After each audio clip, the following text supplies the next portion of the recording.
Hey Matt, what's up? I saw your post on Window Cleaning Resource and I figured I'd give you a video response. The question was pretty good and you have a lot of problems going on and I don't think my typing in text would do it justice. So I'm going to sort of read off your questions here and reply with what I would have done, or maybe just some suggestions for you in the future. Okay, here's the deal. I have a booming residential window cleaning company. I direct mail like a nutcase. The phone rings constantly. We can't do enough work. However, lately one of my crews has been getting a lot of callbacks. Nothing major, but the stupid little stuff is starting to build and build. I would have started docking pay if I thought their work sucked, but I think it's the clients we've been doing lately. They are price shoppers and want more for free. Okay, well, one of the crews that automatically sets off a lot of red flags in my mind if you're not seeing it consistently across the board throughout your company. I'm going to say chances are it's a problem with one of those crews. No offense to those guys if they're on WCR. For example, last week they had a large house inside and out with all the screens washed. My crew noticed the screens were not in good shape but washed and reinstalled them. Problems. Don't do that.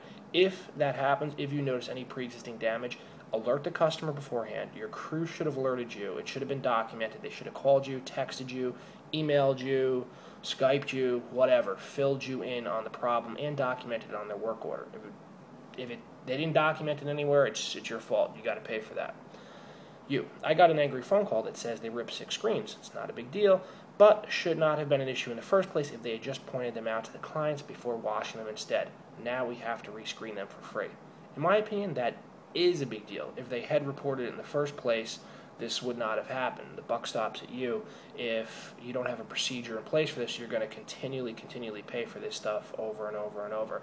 So build a policy in place in your company that says any pre-existing damage is looked for beforehand and brought to the customer's attention and documented.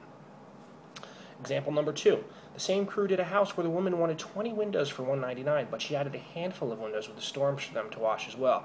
Then wasn't happy when they billed her for the extra work. What I would have done is when we get to a customer's house, the first thing we do is add everything up there and fill out the bill. And on the spot for the bill, it says, I am the customer. I authorize that I will be charged this amount, and I will pay upon completion of X amount of windows being cleaned in X amount of time, roughly. And we all know that customers love to say, hey, can you throw this window in? Can you throw that window in? Yes, we can, ma'am. No problem. We'd love to do those extra windows and make some more money at your house. But I'm going to just need to add this to the work order, and you're going to have to re-sign off, indicating that you're going to pay X amount for these. If you don't do that, you're always going to have problems. If it's just you on the job site, maybe that's a little overkill, but with crews, this is something you absolutely have to do. Now, almost a week later, she calls back and says the windows don't look good, and she would like someone to come out and rewash them. My crew leader swears that this is one of the jobs he was not worried about, a callback from it, sure enough. Solution, very simple.